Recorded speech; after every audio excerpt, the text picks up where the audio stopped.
Here we are looking at the Entombment of Christ, a painting that represents the Mannerist style that came around the time of the late Renaissance. This style emerged at this time as a reaction to a combination of revolutionary events, such as the abolishment of the Republic, various scientific discoveries, and the Protestant Reformation and the subsequent Counter-Reformation. The style represents a new spirituality that came with the Counter-Reformation, and some art historians liken Mannerism to an early form of modern art, an era of exploration, artistic reinvention, and experimentation. It represents a departure from the balance and harmony of Renaissance artwork towards art that was much more uncertain. This painting is a perfect example of Mannerism. One feature that is commonly found in Mannerist artwork is a manipulation of human anatomy. One can see that certain figures are painted in very uncomfortable or even impossible poses, as seen here with this figure.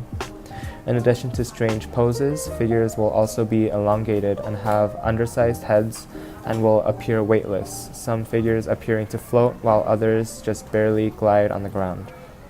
The ground is not clearly established, and contextual elements that help viewers understand the action in the painting are gone, only showing the mass of tangled bodies. This lack of clear direction and location gives the painting a sense of instability and movement. Unlike in Renaissance art that guided the eye from a harmonious point, this painting moves the eye from point to point, uncertain of where to rest. This is another example of a Mannerist artwork. It is the Last Supper painted by Tintoretto. Compared to Da Vinci's Last Supper, this painting is almost chaotic. Da Vinci's version features perfect linear perspective that guides the eye and utilizes triangles to make the artwork easy to look at and appear stable. In its Mannerist derivative, however, there is no linear perspective, and actually there is not even a vanishing point, as the lines in the artwork do not intersect perfectly as they do in Da Vinci's. One can also tell the Mannerist style from the subject matter. While the divine would be represented through natural elements in Renaissance artwork, here they are directly shown as angels float directly above the scene, emanating from the lantern that is the only source of light other than from Christ's halo.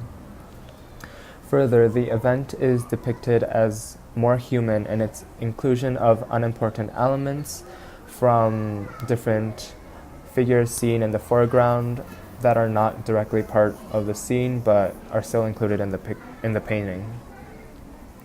This painting, although very different from Da Vinci's version, is still very important in that it brings this event into the human realm when Da Vinci's placed it in an idealized environment.